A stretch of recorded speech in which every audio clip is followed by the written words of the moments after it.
அண்ணா உங்களுக்கு காமநாயக்கம்பட்டி தானே? சரி, மாதாவோட ஸ்பெஷல் ஏதாவது சொல்றீங்களா? உங்களுக்கு நடந்த அற்புதம். மாதாவோட அற்புதத்தை சொல்லணும்னா உண்மையில சொல்லணும்னா இன்னைக்கு ஒரு நாள் கேனா இருக்கு. ஏன்னா ஒரே ஒரு சாட்சி நான் சொல்லிக்கிறேன். இந்த மாதிரி கிபி 1747 என்ன சொல்றாங்கன்னா, கிணத்துல விழுந்த சிறுமி ஒண்ணு இறந்துட்டாங்க.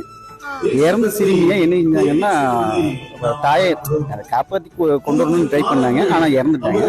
அந்த இறந்த சிறுமியை உடலை எடுத்து வச்சு வெளியில வச்சு பார்க்கும்போது தாய் ரொம்ப கஷ்டமா உருக்கமா வந்து அழுது வேண்டி, அதாவது இறந்து போனதுக்கு அப்புறமும் சரி ரைட்டு என் தாய் என்னை காப்பாற்றி எனக்கு என் பிள்ளையை கொடுத்துருவா அப்படிங்கிற ஒரு நம்பிக்கையில அந்த தாய் வந்து பரலோக மாதத்தை கேட்டதாகவும், அந்த மாதா வந்து அந்த இறந்த சிறுமியை உயிர் பெற்றதாகவும் ஒரு சாட்சியம் இருக்கு.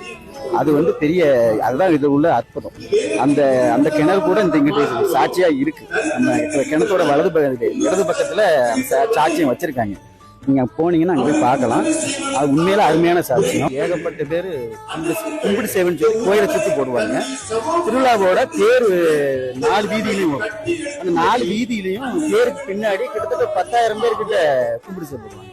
அந்த கும்பிடு சேவைங்கிறது நின்று உடம்ப கீழே படுக்க வச்சு மறுபடியும் எந்திரிச்சு நிற்கிறது. இது அவங்க நேர்ச்சியா போடுறதுனால அவங்களுடைய வேண்டுதல் ஏகப்பட்டது கேட்கும். சர்ச்சைக்கு வரணும் இல்லை, இந்துக்கள் ஏகப்பட்ட பேர் வேண்டுதலோட வந்துட்டு இருக்காங்க. முஸ்லிம்ஸும் வராங்க. அந்த மதத்துக்கு தான் கிடையாது, சமய சார்பற்றதா ஊர்ல பிறந்ததுக்கு நான் ரொம்ப சந்தோஷப்படுறேன்.